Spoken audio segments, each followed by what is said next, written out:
ठाकुर जी ऐसे खड़े खड़े नीचे से एक मोती उठा के ये मारते टक्के गोविंद दास के सिर पे। और जैसे ही गोविंद दास के सिर पे लगती, गोविंद दास कहते माने ना तारीख तो बताऊं, रुक जा। जैसे ही वो मोती लेकर के वापस गोविंद दास मारते, तब तक गुसाई जी वापस आ जाते। और गुसाई जी के आते ही वो मोती ठाकुर जी की जगह गुसाई जी में जाके लग जाता। गुसाई जी कहते हैं गोविंदा, तू ठाकुर जी को मोती मार रहा है? गोविंद दास बोले मेरो माथो देखियो, ये गुम्माटो फूल को ये आपके लाला ने मारो मोए। आपको लाला उधम मचावे वो ना दिखाई दे आपको, और मैंने कछु कह दूं सो मुंह पे चिल्ला रहे हो, मुंह पे बरस रहे हो, या समझा लो बहुत उधम मचावे ये।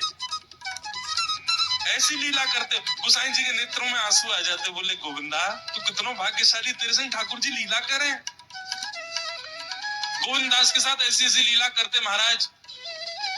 तो दोपहर के समय जैसे मंदिर बंद होते, ठाकुर जी महाराज फेंटा कस के आ जाते। ए गोविंदा चल खेल में चल रहे हैं। ठाकुर जी गोविंद दास के संग खेलने जाते। एक दिन ठाकुर जी बोले गोविंदा तू घोड़ा बन जा, मैं तेरे ऊपर बैठ के डोलूंगा। गोविंद दास जी घोड़ा बन गए। घोड़ा बन के ठाकुर जी ऊपर बैठ गए और गोविंद दास की दो पौनी बना दी ऐसी, और दो पौनी इनको ऐसे पकड़ पकड़ के ठाकुर जी चला रहे हैं। और ठाकुर जी तो खेले भैया, कछु भी कर सके।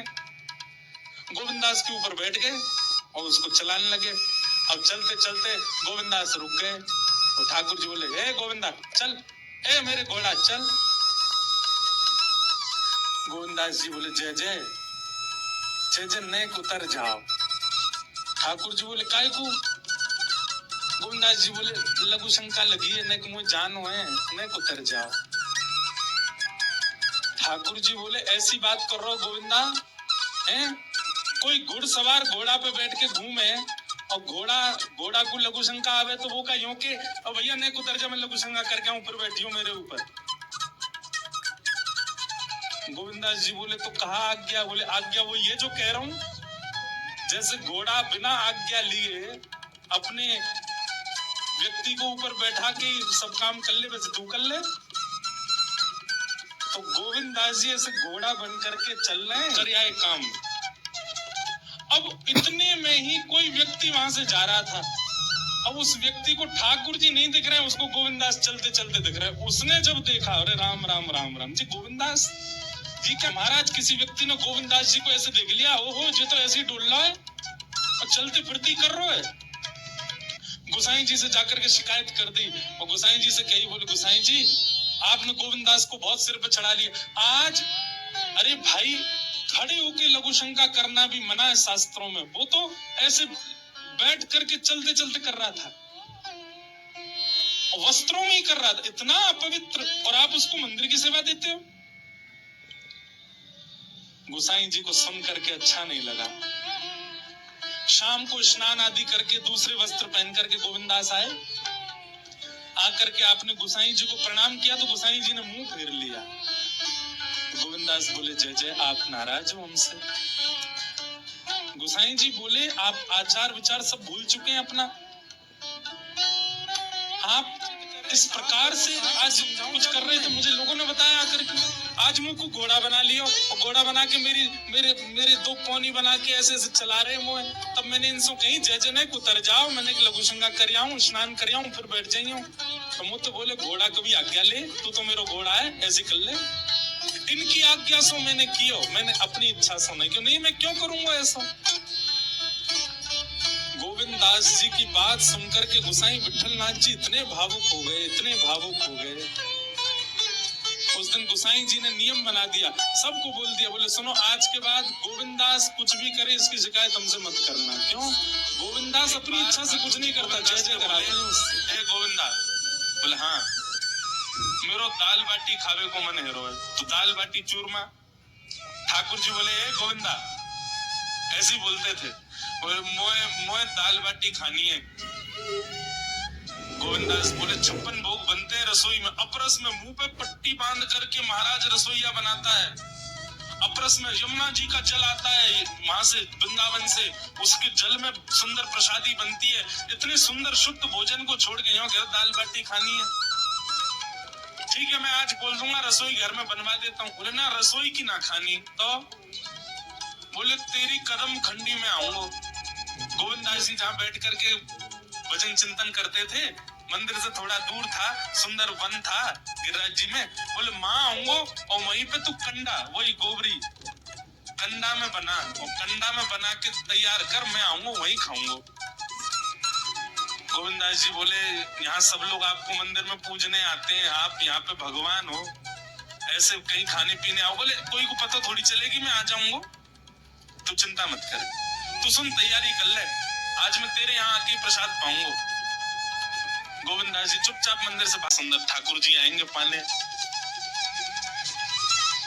एक पंथ दो काज, ठाकुर जी को दो लीलाएं एक साथ करनी थी, एक तो गोविंद दास के संग सुख लेना है, और एक झाड़ू लगाने वाला गिरिराज जी की तलेटी में झाड़ू लगाता था, उसको मंदिर में प्रवेश नहीं करने देते थे लोग। तो वो बेचारा बाहर खड़ा खड़ा ही दर्शनार्थियों से पूछता था कि ठाकुर जी दिख कैसे रहे, मुझे ये बता दो। दर्शनार्थी आकर के बताते थे नीली ठाकुर जी ने बाघा पहना है, गले में मोतियों की माला है, मकराकृत कुंडल है, ऐसा टिपारा ठाकुर जी के सिर पर रखा है, और ऐसा ठाकुर जी का श्रृंगार है। तो वो बाहर खड़ा खड़ा नेत्र बंद करके सुन करके ही अपने चित्त में एक झांकी बना लेता था, प्रार्थना करता था नाथ, और मन में सोचता था ऐसे दिखा, मुझे लगता है इस जन्म में तो आप मुझे कभी नहीं दिखोगे भगवान, इस जन्म में तो मैं आपके योग्य नहीं हूँ, पर मेरे पर बस इतनी कृपा कर दो कि अगला जन्म मुझे दीजिएगा, तो कुछ नहीं तो चेटी बना देना, तो चेटी बन करके मैं आपके 56 भोग में ही आ जाऊंगा, भीतर आके आपका दर्शन कर लूंगा, लेकिन मुझ पर अनुग्रह कर देना। ठाकुर जी उसके इस भाव से इतने रीझ गए। गोविंद दास को बोला था कि दाल बाटी खाने आएंगे, और मंदिर बंद करके सब तो चले गए वहां से, सब लोग भोजनालय में भोजन प्रसाद पाने लगे। ठाकुर जी मंदिर से निकले अचक करके बाहर, गिरिराज पर्वत के ऊपर विराजते थे। जैसे ही बाहर निकल करके आए तो गिरिराज पर्वत के नीचे ही वही झाड़ू लगाने वाला उन नेत्रों से आंसू बह रहे थे, ठाकुर जी का चिंतन कर रहा था, आज ठाकुर जी ऐसे दिख रहे हैं, सिर पर चांदी का मुकुट पहना है, ठाकुर जी ने आज गुलाब का इत्र लगाया है, ठाकुर जी के ऐसे ऐसे मकराकृत ठाकुर जी के कटाक्ष, वो सब चिंतन कर रहा था।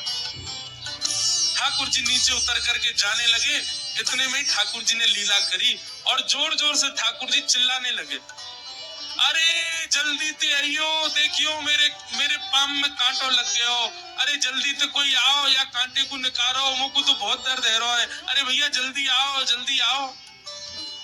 अब ये स्वर जैसे ही सुना उस झाड़ू लगाने वाले ने, उसके नेत्र खुल गए, उसने देखा, बोले कि ये स्वर कहां से आ रहा है, उसने जैसे नेत्र, चांदी का मुकुट चमक रहा है मस्तिष्क पर, ठाकुर जी के केश घुंघराले लहरा रहे हैं, और ठाकुर जी अपनो एक पाम हाथ में पकड़ करके और एक पैर पर लंगड़ी जैसे खेलते हैं, ऐसे ठाकुर जी कूद रहे हैं यहाँ से वहां। नीचे से झाड़ू लगाने वाले ने कहा, अरे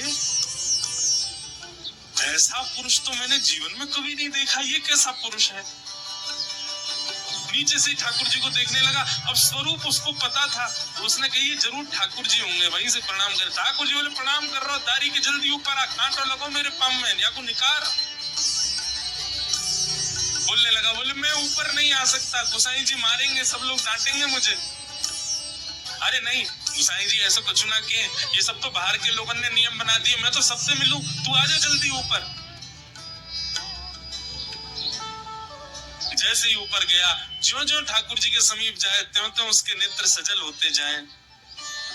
ठाकुर जी के बिल्कुल समीप पहुंच गया। भगवान बोले देख काई को रो भैया, जल्दी कर, मेरे पाम में कांटा लगा या को निकार। जिन चरण कमलों के स्पर्श के लिए सदा लक्ष्मी लालायित रहती है, ठाकुर जी ने उसकी गोद में अनायास अपने चरण रख दिए। बोले जल्दी कांटो निकार, कांटो लग गो मेरे पाम में। अब वो ठाकुर जी के सुंदर तलवों को अपने हाथ से ऐसे देख रहा है, ढूंढ रहा है कहाँ कांटा लगा है, कहीं उसको कांटा मिल गया। अब इतने कोमल चरण ठाकुर जी के, उसके नेत्रों से आंसू भी गिरते जा रहे हैं, भाव विह्वल होता जा रहा है, मेरे सौभाग्य की सराहना, ठाकुर जी के इतने समीप। कांटा निकालने के लिए बार बार अपने अंगूठे से खींचे, लेकिन कांटा नहीं निकले। ठाकुर जी बोले अरे जी हाथ पे ना निकलेगो। उसने पूछा कैसे निकलेगा? बोले अरे मेरो पाम पकड़ के अपने मुंह के पास ले जा और दांतन से निकाल, तब निकलेगा ये। आहा कितनी कृपा की ठाकुर, कृपा की न होती जो आदत तुम्हारी तो सुनी ही रहती, अदालत तुम्हारी। जो दीनों के दिल में जगह तुम न पाते, तो किस दिल में होती हिफाजत तुम्हारी। कृपा की न होती जो आदत तुम्हारी, तो सुनी ही रहती, अदालत तुम्हारी।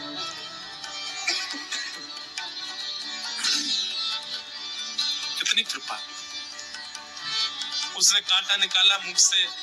ठाकुर जी बोले अब चल, मुंह से चलो ना जा रहा हो। गोविंद दास ने अपनी कदम खंडी में दाल बाटी बनाई है, मोह ले चल वहां पे। बोला कैसे लेके चलूं? बोले तेरे कंधान पे बैठ जाऊंगा मैं। और ठाकुर जी ने अपने दोनों पांव ऐसे लटका लिए उसके यहाँ पे और सिर पकड़ करके उसके ऊपर ही बैठ गए। बोले चल ले चल मुंह। वो तो महाराज बेहोशी सी हो रही है, उसको विश्वास ही नहीं हो रहा ठाकुर जी मेरे संग इतनी बड़ी लीला कर रहे हैं। गोविंद दास की कदम खंडी में पहुंचने से पहले उस बालक ने ठाकुर जी गोविंद में ठाकुर जी पहुंच गए गोविंद दास के पास। आहा, जो ठाकुर जी अचल दिखते हैं सबको मंदिर में, वो सचल दिखते हैं गोविंद दास को। कितनी बड़ी कृपा। गोविंद दास के यहाँ ठाकुर जी पहुंच गए और पहुंच करके ठाकुर जी बोले चल गोविंदा जल्दी खवा, मुझको तो बहुत जोर की भूख लगी है। गोविंद दास बोले हाँ हाँ बिराजो। सुंदर व्यवस्था कर दी। ठाकुर जी बैठ गए और बैठ करके सामने पत्तल पर महाराज बाटी रखी, दाल रखी, चूरमा रखी, चटनी रखी, सब बढ़िया सुंदर सजा दी। गोविंद दास बोले पहले इनको तो खा लो। अरे ना तू जाने ना है मंदिर में मेरो भूख कैसे लगे। थाली में 2 रोटी और ये सब्जी, इनते मेरो भूख पेट थोड़ी भरे। मेरे सामने तो सबरी सामग्री धर दो, मेरो जो मन होगा मैं उठा उठा के पाते जाऊंगा। अरे गोविंदा जल्दी जल्दी लेके आ। और गोविंद दास जी पीछे मुड़ करके बढ़िया सुंदर बाटी बाटी सेके। इतने में ठाकुर जी क्या करे, एक बाटी तो खा जाए और दूसरी बाटी उठा के अपनी जेब में धरते जाए। वो संग आयो बाकी काजी लेके जानी है। अब तुम्हारा ठाकुर जी खाते जाएं बढ़ते जाएं, खाते जाएं बढ़ते जाएं। गोविंद दास बोलो ठाकुर जी ये तो मैं मानूं कि आपकी खुराक बहुत है, पर इतनी ज्यादा है ये मुझको विश्वास नहीं है रे। क्यों है? 56 बाटी खा गए हो अब तक आप। अरे कोई तुकना है, पेट है कि समुद्र है, कुआ है, कहा है आपको? ठाकुर जी बोले अच्छा दारी के ऐसे बोले, चलो जाऊंगा मैं। अरे नहीं नहीं जय जय आप तो पाओ।